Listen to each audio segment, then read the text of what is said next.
মশাই, মা তোমার গোত্রটা কি? আমি বলে ফেলেছিলাম মা মাটি মানুষ গোত্র। बात जुबां पर आई, शुरू हुई लड़ाई। मुंह पर पहचान, सियासी घमासान। तृणमूल कांग्रेस को हटाना है। मेरे साथ मुट्ठी बिंची और बोलिए भारत माता की। अब ममता ने पकड़ी हिंदुत्व की गली। পুরোহিত মশাই, মা তোমার গোত্রটা কি? আমি বলে ফেলেছিলাম মা মাটি মানুষ গোত্র। আজকেও তিনি যখন আমায় জিজ্ঞেস করলেন, আমি বললাম দেখুন আমার তো একটা পার্সোনাল গোত্র আছে, সেটা সান্ডিল্য। विपक्ष की चुनावी चाह, हिंदुत्व की राह। खुद की छवि से क्यों बनाई दूरी? विपक्ष की मजबूरी, हिंदुत्व जरूरी। आपने सुना ही होगा नाम में क्या रखा है, लेकिन पहचान की सियासत अब कुछ यूं हो चली है कि नाम को तो जाने ही दे, गोत्र, आस्था जैसे विषयों पर आर पार हो जाता है। नमस्कार, वक्त हो चला है प्राइम डिबेट का। आपके साथ मैं हूं स्वप्न। हिंदुत्व जीने का तरीका, आस्था और सलीका विवादित नहीं है, पर वो सियासत ही क्या जो किसी भी बात को विवादित ना बना दे। एक बार फिर बीजेपी के खिलाफ लड़ रहे एक दल ने चुनावी रण में अपना गोत्र बताना जरूरी समझा। यह कदम पहले कांग्रेस ने उठाया था और आज भी कभी कभार उठा लेती है, पर उसका फायदा उठा नहीं पाई। बीजेपी के लिए तो यह होम ग्राउंड वाली स्थिति है, पर सवाल यह है कि आखिर ऐसा क्या बदला देश में कि विपक्ष को हिंदुत्व के रास्ते से अपना वास्ता बताना जरूरी महसूस होने लगा। आज इसी पर बहस। पहले प्राइम डिबेट के प्राइम सवाल नंबर 1 कि क्या विकास और सरकार के कामकाज पर हमला बोल बोलकर विपक्ष इतना थक गया है कि उसे चूंकि बढ़त नहीं मिल पा रही, ऐसे में वो इस तरह के मुद्दे उठा रहा है, यानी क्या विकास पर विपक्ष क्लीन बोल्ड हो चुका है? सवाल नंबर 2, ये बीजेपी की पिच है जिस पर खेलने की कोशिश विपक्ष कर रहा है, तो सवाल यही है कि बीजेपी की पिच पर ऐसी बॉलिंग क्यों? और सवाल नंबर 3, क्या हम भी हिंदू ही विपक्ष के पास बीजेपी की एकमात्र काट बची है? तो इन तमाम सवालों पर जवाब खोजने की कोशिश करेंगे। मेरे साथ जो गेस्ट हैं आपको इंट्रोड्यूस करवा देता हूं। आर तिवारी जी कांग्रेस का पक्ष रखेंगे, पंकज मीणा जी बीजेपी का पक्ष रखेंगे, मोहसिन खान जी प्रवक्ता हैं AIMIM राजस्थान के, और ओम सैनी जी वरिष्ठ पत्रकार हैं। आप चारों का स्वागत है न्यूज 18 राजस्थान पर। पंकज मीणा जी, आपसे शुरुआत करना चाहता हूं। अगर आपके अलावा कोई भी दल जो आपके साथ एनडीए में नहीं है, उनको आप ये कहते रहें कि वो कुछ बताते नहीं हैं, वो तो मुस्लिम तुष्टीकरण कर रहे हैं, और वो बता दें तो बीजेपी हमला बोलने लगती है। आज भी हमने यही देखा, ऐसा क्यों? देखिए सुनील जी, आपने ठीक कहा। मुझे लगता है कि शायद आपने कि मेरे मन के भाव पढ़ लिए।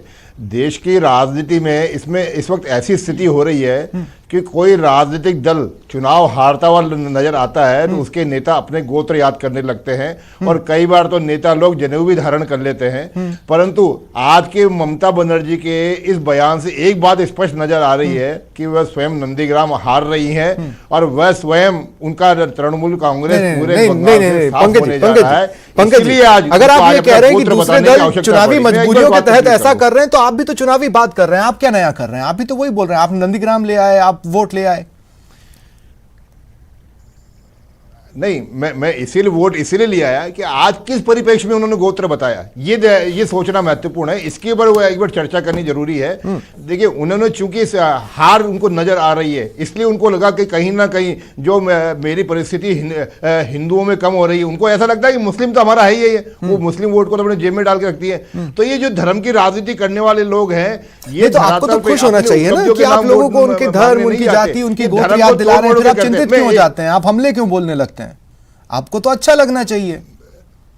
मैं मैं ये बात इसलिए कह रहा हूं क्योंकि पिछले अक्टूबर की एक घटना आपको याद होगी, जब दुर्गा पूजा और मुहर्रम का जुलूस एक साथ निकलना था, तो ममता बनर्जी जी ने उस वक्त दुर्गा पूजा का जो जुलूस था, दुर्गा पूजा के रास्ता बदल दिया और मुहर्रम के जुलूस को परमिशन दी थी, दुर्गा पूजा के पूरे परमिशन नहीं दी। तो माननीय हाईकोर्ट ने क्या कहा, वो सबसे महत्वपूर्ण है। माननीय हाईकोर्ट कहता है कि जो दो धर्म के लोग शांतिपूर्वक से रहते हैं, कहीं सांप्रदायिकता का माहौल नहीं है पूरे राज्य में, ऐसे में आप एक धर्म को विशेष महत्व देते हैं और एक धर्म के धार्मिक भावनाओं का आघात करते हैं। ये राजनीति के हिसाब से मैं कहूं कि अगर इस कार्ड को खेलने की कोशिश करते हैं तो मैं कह रहा हूं बीजेपी को रिएक्शन देने की जरूरत क्या है। जिस तरह से कि अब आप उन्होंने कहा शांडिल्य है तो बीजेपी रोहिंग्या ले आई। मेरा पूछने का मकसद यह है ना कि आपको जहां पर खुश होना चाहिए वहां पर आप चिंतित क्यों नजर आ जाते हैं? नहीं, हम चिंतित नहीं है। हम चिंतित इस बात पे थोड़ा जरूर है कि देश के जो विपक्षी दल हैं क्यों सांप्रदायिकता की आग फैलाने में लगे हुए हैं, क्यों हिंदू मुसलमान बांटने में लगे हुए हैं, क्यों विदेशी अरे सुनिए, अरे तिवारी जी आ रहा हूं आपके पास। सोचो यार, तिवारी अरे तिवारी जी आपका नंबर आया तब बोलिए। मैं आ रहा हूं, मैं सभी के पास आ रहा हूं। पंकज जी शॉर्ट में बोले, फिर मैं दूसरों को शामिल करता हूं। आपको तो वहां 4 सीट भी नहीं मिलने वाली है। आप तो हरिभजन करने के लिए वो बंगाल के अंदर है, क्यों परेशान हो रहे हो आप? तो अरे पर अगर वो हरिभजन करेंगे बंगाल में तो आप उस पर भी हमला बोल देंगे। जिस तरह से आप लोगों के रिएक्शंस आ रहे हैं, अगर वो हरिभजन करने लगे तो बीजेपी तो तैयार बैठी है उस पर, उसको भी कोसने के लिए। लेकिन ठीक है तिवारी जी, मैं आपके पास आ रहा हूं। तिवारी जी नहीं, आप रुकिए ना, पंकज जी 2 मिनट रुकिए। तिवारी जी मैं आपके पास आ रहा हूं। आवश्यक है ममता बनर्जी, अरे पंकज जी, और उसके बाद वो जनरल कहां चली जाती पता नहीं लगता। 2 मिनट रुकिए अब पंकज जी। तिवारी जी, ममता बनर्जी वही सब कर रही है जो आप कर चुके हैं। अब मैं आपसे ये पूछ रहा हूं कि जो आप कर चुके हैं उससे आपको फायदा क्या हुआ? मैं ममता बनर्जी का प्रवक्ता नहीं हूं, मैं बैरागी साहब तो आप सवाल तो सुने। ममता बनर्जी की पार्टी का प्रवक्ता फिर तिवारी जी देखिए, हमारी पार्टी, हाँ मैं तिवारी जी सवाल क्या था? कहना चाहता हूं, भारतीय जनता पार्टी हिंदुओं की जो ठेकेदार बनी हुई है, ममता मैं आपसे क्या कह रहा हूं, चुनाव में वो जवाब दिया है तो उसको कहां बुरा मानना चाहिए? अगर वो ब्राह्मण है और ब्राह्मणों में भी शांडिल्य है, मेरी बात इनको तकलीफ क्या होनी चाहिए? मेरी बात सुनिए। आप टीएमसी के प्रवक्ता नहीं है तो आप उनका बचाव भी ना करें। मैं सवाल कांग्रेस से जुड़ा हुआ पूछ रहा हूं। मैं आपसे यह पूछ रहा हूं कि ममता बनर्जी वही सब कह रही हैं या कर रही हैं जो आप कर चुके हैं, यानी कांग्रेस कर चुकी है, उससे आपको फायदा क्या हुआ था? सवाल ये नहीं, ये पहला चुनाव, स्वप्निल जी, पहला चुनाव है जहां राष्ट्रीय मुद्दे गौण है। ममता दीदी भी राष्ट्रीय मुद्दों से दूरी बना करके रखी। आज किसानों के लाखों किसान दिल्ली की सीमा पर भूखे प्यासे बैठे हैं। संवैधानिक संस्थाओं का सत्यानाश कर रखा है, सार्वजनिक संस्थाओं को बेचा जा रहा है, लाखों करोड़ों रोजगार के साथ खत्म कर दिए जा रहे हैं। एक बात बताइए, और उसके बावजूद बंगाल के चुनाव में मैं तो धन्यवाद देना चाहता हूं। तो एक बात बताइए ना कि कांग्रेस को क्या जरूरत थी एक वक्त ये बताने की कि राहुल गांधी जनेऊधारी हैं? कांग्रेस को क्या जरूरत थी एक वक्त ये बताने की राहुल जी दर्शनों के लिए भी जाते हैं? अरे भाई ठेकेदार हैं बैरागी जी, ये ठेकेदार हैं। हिंदू मैं भी हूं। वो ठेकेदार हैं तो आपको थोड़ी ना कर्जे में रखा है महाराज, आप क्यों बता देते थे? चलिए वो ठेकेदार है, आपको कर्जे में रखा है क्या जो आप उनके क्या पर बोल दिए? ये पहला चुनाव है कि अमित शाह, राहुल गांधी जी की जनेऊ बता दीजिए आप तो। अरे वो पंडित है, वो राहुल गांधी अगर जनेऊधारी ब्राह्मण है तो इनकी मिर्ची क्यों लगती है? वो अगर वो शांडिल्य तो इनको मिर्ची क्यों लगती है? नहीं, आज पाकिस्तान, इनको बुरा क्यों लगता है बोल दीजिए। आज बांग्लादेश, ये सारे मुद्दे गौण हो गए। ठीक है आज केवल ठीक है। अब 2 मिनट रुकिए, 2 मिनट तिवारी जी रुकिए। जनता पार्टी चुनाव जीतना 2 मिनट रुकिए अब आप। राष्ट्रीय मुद्दे तिवारी जी अब 2 मिनट रुकिए। मोहसिन खान साहब आपके पास आ रहा हूं। मोहसिन खान साहब, जो चीज ममता बनर्जी ने की या जिस बात का दोष बीजेपी को दिया जाता है, उसी का एक एंटी सबूत तो एआईएमआईएम भी है देश की नजर में, अलग तो है नहीं। फिर ये शिकायत करना कि फिर ये कौन बोलेगा वो कौन बोलेगा, ये तो गलत हो जाता है ना। नहीं, असल में क्या है, हिंदुस्तान के अंदर एक रिवाज है, उसको कहते हैं भेड़ चाल।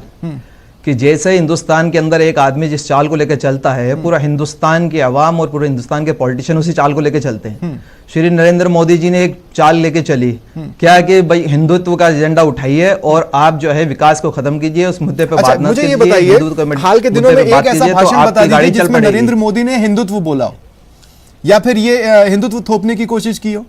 जी सर, अब बोलने की जरूरत ही नहीं है ना। जब नरेंद्र मोदी जी स्मार्ट प्रवक्ता हैं, जब उनको बोलने की जरूरत होती है वो वहीं जब भी बोलते हैं। इस वक्त में उनको बोलने की जरूरत नहीं, क्योंकि वो सत्ता पे इसी ही जो है चीज को लेकर आए हैं। और चूंकि नरेंद्र मोदी जी ने एक ट्रेंड बना दिया कि हिंदुत्व का एक ट्रेंड है, जो भी इस प्लेटफॉर्म पे चलेगा वो जो है मंजिल मकसूद तक पहुंच जाएगा। अच्छा। अब नरेंद्र मोदी तो जी मुझे एक चले बात हिंदुत्व बताइए, एजेंडे को मोहसिन लेकर खान तो साहब, मंजिल मकसूद तक पहुंच गए। आपकी पार्टी अब उसी के चीज को लेकर जो ममता जी सबसे चलना चाह रही सुप्रीम है, आपकी जी। पार्टी के जो सबसे सुप्रीम है वो दो भाई हैं, उनमें से एक असदुद्दीन ओवैसी जो कि बहुत वाहिद, बहुत इंटेलेक्चुअल बातें करते हैं, और दूसरा भाई जो बातें करता है वैसी बातें तो अब दूसरे दल के नेता कर रहे हैं।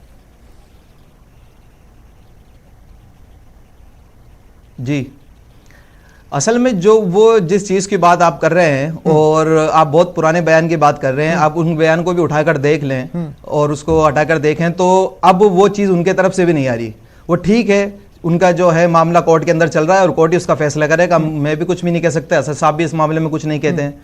अब मैं सिर्फ comparison जैसे दिखा आपने रहा कहा कि नरेंद्र मोदी जी के स्पीचेस लेटेस्ट आके देख लें, तो अगर उसमें हिंदुत्व कोई नहीं है। गलती के हाँ, मामले में इस मैं भी वही रास्ते बात पे कर चल रहा हूं रहा है आपसे तो कि उसके latest अपोजिट अगर रास्ते पे नरेंद्र तो एक मोदी जी शख्स के ऑलरेडी एआईएमआईएम का चल चुका है ना। चल चुका है, क्योंकि एक्शन का रिएक्शन तो होता है सर, ऐसा तो नहीं है। क्योंकि ये नहीं, पर पॉलिटिक्स की ये- लड़ाई है और राजनीतिक ये है, तो जैसा आदमी एक्शन करेगा वैसे रिएक्शन होगा। ठीक है, वैसे मुझे लगता था राजनीतिक दल कम से कम टीवी के कैमरे पर तो पेशेंस की बात करते होंगे, एक्शन रिएक्शन की बात कम ही मेरे को सुनने को मिली है डिबेट्स में, लेकिन ठीक है, एक पर्सपेक्टिव है। ओम सैनी जी, मैं आपसे सिंसियरली पूछना चाहता हूं, मैं एक्चुअली समझ नहीं पा रहा हूं, या तो ये कंपटीशन चल रहा है कि कौन बड़ा हिंदू, या तो ये मान लिया गया है कि बीजेपी को वही हरा सकता है जो अपने आप को बीजेपी से बड़ा हिंदू साबित कर देगा, या फिर देश में सचमुच कुछ बदल गया है, मुझे नहीं पता। नहीं, कुछ भी नहीं बदला है। अमित शाह की अपनी एक रणनीति होती है, जो जहां भी चुनाव होता है तो उसकी रणनीति बनाते हैं। बंगाल में उनके चुनाव की रणनीति का सीधा सीधा ये है कि धर्म के साथ ही चलेंगे, राम जी के नाम के साथ में चलेंगे, दुर्गा की बात करके चलेंगे। अब नंदीग्राम में जो चर्चा हो रही है, तो नंदीग्राम में तो होना ये चाहिए था कि कॉरपोरेट्स को जमीन दी थी कम्युनिस्टों ने, इसलिए उनको उठा करके दीदी ने माटी मानुस के नाम पे फेंक दिया। तो आज फिर वही हाल हो रहा है। ये लोग जो दूसरे विपक्ष में बैठे हैं, जो विपक्ष में मतलब मेरा में ख्याल है कि जो भारतीय जनता पार्टी के या उस गठबंधन के लोग हैं, उनसे पूछा जाना चाहिए कि जो किसान दिल्ली की सरहद पे बैठे हुए हैं, वो यही तो कह रहे हैं कि माटी का जिस तरीके से जमीन का मूल भाव कम्युनिस्टों ने उनके हक में कर दिया था। नहीं, पर उसी को ओम लेकर सैनी जी, दीदी कोई पावर भी में आई, कांग्रेस आज के किसी वही चेहरे बात के या अगर टीएमसी नहीं के कर- किसी चेहरे के जी। मुंह में शब्द डालने तो नहीं जा रहा। वो ऐसी चीजें बोल रहे हैं तो कुछ तो देखकर बोल रहे होंगे। नहीं, देखिए, ये तो सिलसिला चल पड़ा है। एक टेक्निक है, ये टेक्निक है। देखिए, जिस तरीके से भीड़ इकट्ठा किए, मैंने पहले देवीलाल जी के वक्त में और चौटाला के वक्त में देखा कि किस तरीके से रैलियों को आयोजित करने में लाखों लोग इकट्ठे किए जाते हैं। तो वो एक अपने आप में एक टेक्निक थी, कैसे इकट्ठे किए जाते हैं। गवर्नर, शायद मेरा ख्याल है कि पश्चिम बंगाल के जो गवर्नर हैं वो ठीक से समझते होंगे, वो उस वक्त उसी दल में हुआ लेकिन पर करते अगर थे। इस तो वो टेक्निक में एक टेक्निक जन से फंसा तो दूसरे ने आतंकित सीख नहीं ली। लोग ना, उनको ये अगर नहीं समझ इस टेक्निक में या इस रणनीति में एक जन फंसा तो दूसरे ने सीख नहीं ली, यही तो मैं दूसरा भी उसी में चल दिया। ये देखिए, अमित शाह साहब ने कमाल करके दिखाया ना कि दीदी को सांडिल्य और गोत्र सब रास्ते पे ले आए, तो कमाल है उनका ना। अब मतलब जहां बचना चाहिए था दीदी को इन सब बातों से, और बात करनी चाहिए थी कॉर्पोरेट के आने की, या नौकरियों के जाने की, या जीएसटी की, या पश्चिमी बंगाल में कुछ जिस तरीके से केंद्र तंग कर रहा उसकी, वो सब तो किया नहीं। और सांडिल्य गोत्र बनाने लगी और सब सिलसिला तो ये पटरी से उतर गई। जहां तक कांग्रेस का सिलसिला है, वो तो कांग्रेस तो वहां पर वामपंथ के साथ में मिलकर के इलेक्शन लड़ रही है, तो उनका तो अभी तक आया नहीं। हाँ, राहुल जी अगर आए तो उससे कहा जा सकता है कि उन्होंने भी वो जो सबसे बड़ा हिंदू कौन, या गर्व से को हिंदू, वो देखिए उसमें डायलेमा किस तरह से है ना कि केरल में लेफ्ट पर कांग्रेस हमले बोल रही है, लेकिन बंगाल में लेफ्ट के साथ खड़ी है। तो ये एक बड़ा कॉम्प्लिकेशन है, चीजों को समझना मेरे लिए इसलिए भी टिपिकल हो जाता है कि ये बड़ी अजीब सी स्थितियां, तस्वीरें नजर आती हैं। समझ में नहीं आ रहा फिर हो क्या रहा है। पंकज जी मैं आपसे ये पूछना चाहता हूं, पंकज जी मुझे ये बताइए कि कांग्रेस को या किसी भी दल को ऐसा क्या करना पड़ेगा कि जब वो अपने आप को हिंदू कहें तो बीजेपी मान लेगी हाँ वो हिंदू है? क्या एक बड़ा आंदोलन या फिर एग्रेशन दिखाना? ठेकेदार है कि इनके कहने से कोई हिंदू और मुसलमान थोड़ी बनेंगे। नहीं नहीं बिल्कुल कोई नहीं बनेगा, लेकिन मैं उनको भी समझना चाहता हूँ कि वो क्या क्या मतलब ठेकेदार नहीं है कि राहुल गांधी को कांग्रेस को ये देना पड़ेगा। ये कौन से ठेकेदार है? आ रहा हूँ ना आपके पास, तिवारी जी आपके पास भी आऊंगा, तिवारी जी आपके पास भी आऊंगा। हाँ पंकज जी, पंकज जी पान की दुकान पे खड़े होकर बात करेंगे जिस तरह बोल रहे हैं। अरे पंकज जी ठीक है ना, अरे तो ठेकेदार नहीं हो आप, मैं ये कह रहा हूँ आप हिंदुओं के ठेकेदार नहीं हो। बोलिएगा आप पान की दुकान पे नहीं खड़े हो तो पंकज जी लोग आपको देख रहे हैं। चलिए पंकज जी चलिए। स्वप्निल जी हाँ। स्वप्निल जी मैं आपको ये बताना चाह रहा था। हाँ। देखिए ये बिल्कुल सत्य बात है, भारतीय जनता पार्टी हमेशा 36 कौम और 7 धर्म को साथ लेके चलने वाला राजनीतिक दल है। और मैं इस बार चैनल के माध्यम से सबके 36 कौम आपके साथ कहां जुड़ पाती है? हटा देना चाहता हूँ। हाँ, हम ही पर्दे हटा देना चाहते हैं कि हम किसी धर्म विशेष या जाति विशेष को ही लेके आगे लेके चलते हैं। हाँ ये विपक्षी दल जरूर समय समय पे इस तरह का प्रयोग करते रहते हैं, परंतु किन परिस्थितियों में करते हैं ये महत्वपूर्ण है। आप 7 दिन पहले तो जय श्री राम के नारे लगाने वालों को सड़कों पे धमका रही थी, आप चलती गाड़ी में से उतर गई और कह रही थी कौन बोल रहा जय श्री राम, बाहर आओ बाहर आओ। अरे क्या हो गया आपको 7 दिन में ऐसा क्या बदलाव हो गया? फिर पंकज जी देखिए सवाल कहां बनता है? दुर्गा पूजा पंकज जी सवाल कहां बनता है? आज आपको देखिए पंकज जी सवाल कहां बनता है? आप मेरे से मिलेंगे, मैं आपसे जय श्री राम कहूंगा तो वो एक हलो के तौर पर बोला गया जय श्री राम होगा, करेक्ट है ना? मैं मंदिर में होऊंगा जय श्री राम बोलूंगा, वो समझ में आता है कि हाँ वो मैं भावना में बोल रहा हूं। लेकिन किसी को देखकर मैं 20 बार जय श्री राम चिल्लाऊंगा तो उसका मैसेज क्या जाएगा कि मैं उसे चिढ़ाने की कोशिश कर रहा हूं, मैं उसे उकसा रहा हूं।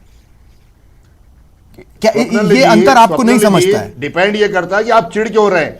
अरे जय श्री राम, भगवान जय श्री राम का नारा लगाना एक जोश और क्या उत्साह जय श्री राम का नारा किसी का मकसद चिढ़ाना हो तो उसके मुंह से निकला नारा भक्तिपूर्ण भाव माना जाएगा? कोई नेता जय श्री राम के नाम से चिढ़ते हैं। मैं यही कह रहा हूं, दुर्भाग्य तो यह है कि देश का कोई नेता जय श्री राम के नारे से चिढ़ता है। जय श्री राम पर अगर बोलने वाले की मंशा चिढ़ाना हो तो वो नारा पवित्र कैसे है? हमको हमारी अस्मिता याद आती है और आपको उस नाम से चिढ़ क्यों हो रही है? और आज अगर चिढ़ हो रही थी तो समझ में आता है आज आपको अपना गोत्र बताने की आवश्यकता क्या आन पड़ी। ये सीधी सीधी बात है कि आप चुनाव हार रहे हैं, आपने चुनाव स्वीकार किया आज गोत्र बता के। अब तिवारी जी मैं आपसे पूछ रहा हूं, तिवारी जी मुझे नहीं पता कि 2016 के पहले राहुल गांधी का गोत्र क्या था, वो जनेऊ पहनते थे या नहीं पहनते थे, उसके पहले वो किस किस मंदिर में गए दर्शनों के लिए वो भी मुझे नहीं पता, लेकिन 2016 के बाद से मुझे सब पता है। ऐसा क्यों हुआ? बैरागी साहब, जिस शस्त्र से अगर दुश्मन हमारे पर वार करेगा तो वो शस्त्र हमको भी उठाना पड़ेगा। मैं फिर कह रहा हूं पंकज मीणा जी को, नहीं तो पंकज हिंदुओं के ठेकेदार मत बनो। आप पर 80 और 20 के रेशो से आप देश की जनता के वोटों पर अधिकार तो कर सकते हो लेकिन दिलों पर राज नहीं कर सकते हो। जय सिया राम का नारा इस भारतीय संस्कृति में जय सिया राम का नारा लगता है, ये जय श्री राम का नारा लाए कहां से हो आप? शिया के बिना राम की कल्पना हिंदू कर ही नहीं सकता, जैसे राधा के बिना श्याम की कल्पना नहीं कर सकते, वैसे सीता के बिना राम कहाँ है? अगर इनके नरेंद्र मोदी जी ने अपनी सीता को छोड़ दिया, नहीं, अगर श्री राम को लेकर के आना चाहते हैं तो भारत का हिंदू समाज स्वीकार नहीं करेगा। स्वप्निल जी, और फिर मैं इस तरह की बात ना बोले तो चल जाएगा डिबेट में। मैं फिर कह रहा हूं कांग्रेस इस तरह की बात ना बोले तो भी चल जाएगा डिबेट में। बंगाल में अपने मुद्दों पे चुनाव लड़ रही है। जहां तक मैं कांग्रेस को समझता हूं, कांग्रेस ना शांडिल गोत्र बता रही है ना हिंदू का गोत्र बता रही है। हम कह रहे हैं कांग्रेस वाले वामपंथियों के साथ में किसानों को उनका वाजिब हक दो। अरे फिर केरल में क्यों नहीं साहब? गारंटी दो, रोजगार दो। तिवारी जी केरल में क्यों नहीं? बंगाल में कह रहे हैं हम चुनाव, बंगाल में आप लेफ्ट को साथ ले रहे हैं, केरल पर हमला बोल रहे हैं। अरे साहब मैं फिर कह रहा हूं ना, हर धरती की फसल अलग होती है। इन्होंने भी कश्मीर में जाकर के तो भैया महबूबा के साथ में गड़बड़ियां करी थी ना, फिर क्या हो गया? और अलग अलग बिहेव कर रहे हैं। अगर आप राष्ट्र पार्टी है तो पूरे देश में आपको एक जैसा नजर आना चाहिए। सवाल वो नहीं है, सवाल है कि वहां भारतीय जनता पार्टी जो सांप्रदायिक दल की सिरमौर पार्टी है, इनको रोकना आज भारतीय परिवेश में आवश्यक है। ठीक है, ठीक है। हमारा आवश्यक है कि भारतीय जनता पार्टी, लेकिन ये जो उसका तरीका नहीं होगा। सांप्रदायिकता के रथ पर बैठ अगर ये करके तरीका देश में- आप लोग अपना रहे हैं ना, तो फिर वो मुद्दे गौण हो जा रहे हैं। मुझे समझ में नहीं आ रहा क्यों। मोहसिन खान साहब, मैं आपके पास एक बार फिर आ रहा हूं। मोहसिन खान साहब, जिस जगह पर भी AIMIM की एंट्री होती है, मोहसिन खान साहब, नहीं, आप रुकिए पंकज जी। बीच में बोलना चाहूंगा, कांग्रेस के प्रवक्ता महोदय जिस हिसाब से बोल रहे हैं, एक कहावत याद आती है मुझे, तो हमारे राजस्थानी भाषा में बोलते हैं, हाँ। न सूत न कपास जुलायों में लपठन लट्ठा। वो तो तो इनकी ठीक है, स्थिति ठीक है, हो रही है, जाएगा, क्या ठीक है। सीट आने की संभावना है? नहीं, अब रुकिए। मोहसिन खान साहब, मुझे सवाल लेने दें। मोहसिन खान साहब, मैं आपसे ये पूछ रहा हूं कि जिस जगह भी, जैसे मान लीजिए बिहार में इलेक्शन आए, उस समय असदुद्दीन ओवैसी साहब वहां पहुंचे और एकाएक वहां का माहौल बदला। बंगाल में भी जैसे ही ओवैसी साहब की एंट्री हुई, हिंदुत्व के मुद्दे ने हवा में अपनी जगह बनाना शुरू कर दी। तो मैं ये पूछना चाहता हूं, क्या AIMIM की एंट्री से, क्या AIMIM की एंट्री से इस ये तरह भारतीय अलग जनता अलग पार्टी लोगों के का कुछ लोग एकजुट तो हो हैं। जाना संयोग है या फिर साजिश? जी बिल्कुल, इसको सहयोगी कहें, साजिश तो नहीं है, क्योंकि अगर हमने कोई MIM ने कोई किसी पार्टी को जिताने का और हराने का कोई ठेका नहीं ले रखा। हम तो जब भी बीजेपी, आपने ठेका ले रखा है। अगर आपके मोहसिन पास भाई, कोई एविडेंस है तो आप सामने पेश कीजिए। बातों से पूरा तो खाली देश बातें जानता, जिंदा होती वोट है। कटवा पूरा पार्टी देश अगर आपकी। जानता तो 5 सीटें बिहार में नहीं आती। अगर पूरा देश जानता, अगर पूरा देश जानता तो औरंगाबाद में MP की सीट नहीं आती, और पूरा देश जानता तो गोधरा के अंदर जो है अभी बल्दिया के इलेक्शन में ये सीटें नहीं आती। अगर पूरा देश जानता तो, पूरा देश नहीं जानता ना, बात तो असल ये पे। अगर पूरा देश जानता तो सारी की सारी चीज जो है खुलकर आ जाती सामने कि कौन B टीम है और कौन C टीम है। अगर चलो ठीक है हम B टीम है, तो अभी डूंगरगढ़ में क्या हुआ आप खुद उसको बताएं। अभी मेयर किसका बना वहां पे बीजेपी और कांग्रेस ने गठबंधन कर लिया। अब क्या किसको B टीम कहेंगे आप? ठीक है, अरे पूरा ठीक है। देश जानता, जी, भारतीय पूरा जनता देश पार्टी पूरा- की बीच पूरी डिबेट राजस्थान आपने सुन ली, में आपको अनइंटरप्टेड। बहुत 1.5 मिनट में आपको दे रहा हूं, है। क्लोजिंग कमेंट दे दें। ओम सैनी जी।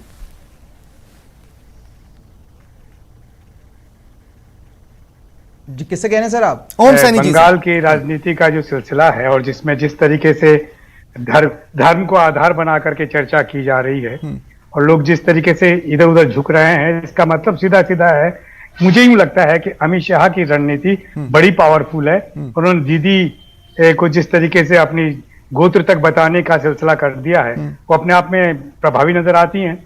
लेकिन साथ साथ में ये भी, और जहां तक ओबीसी वाली बात है कि मुस्लिम संप्रदाय को अपने आप में बड़ा अब लगने का आइसोलेशन सा हो रहा है, तो अपने आप को एकजुट करना चाहते हैं। तो जिन दलों में उनका विश्वास है उनके साथ में तो लगे रहेंगे, लेकिन साथ साथ में अपना वजूद अलग से बनाना चाहते हैं। और एक बहुसंख्यकवाद की जो राजनीति पूरे देश में चली है और उसके नतीजे जो आए हैं, उससे आतंकित होकर के इनका एक होना भी जायज लगता है। लेकिन मुझे लगता ही है कि बंगाल अपने आप में एक मिसाल होगी कि क्या ये जो बहुसंख्यकवाद का नारा है वो अर्थपूर्ण है, क्या अल्पसंख्यक को अलग ले जाने वाला बात अर्थपूर्ण है, या धर्मनिरपेक्ष। तो बंगाल के मैंडेट के साथ आप भी जानते हैं, जैसे ही बंगाल का मैंडेट आएगा, एक डिबेट तो नीचे की राजस्थान पर होगी भी। मैं उम्मीद करता हूं अगर ये चेहरे उस दिन भी हमारे साथ जुड़ेंगे तो इस चर्चा को एक दूसरे तरीके से उस दिन भी आगे बढ़ा पाएंगे। बहुत बहुत शुक्रिया आप सभी का मेरे साथ जुड़ने के लिए और चर्चा में शामिल होने के लिए। यह था आज का प्राइम डिबेट। नमस्कार।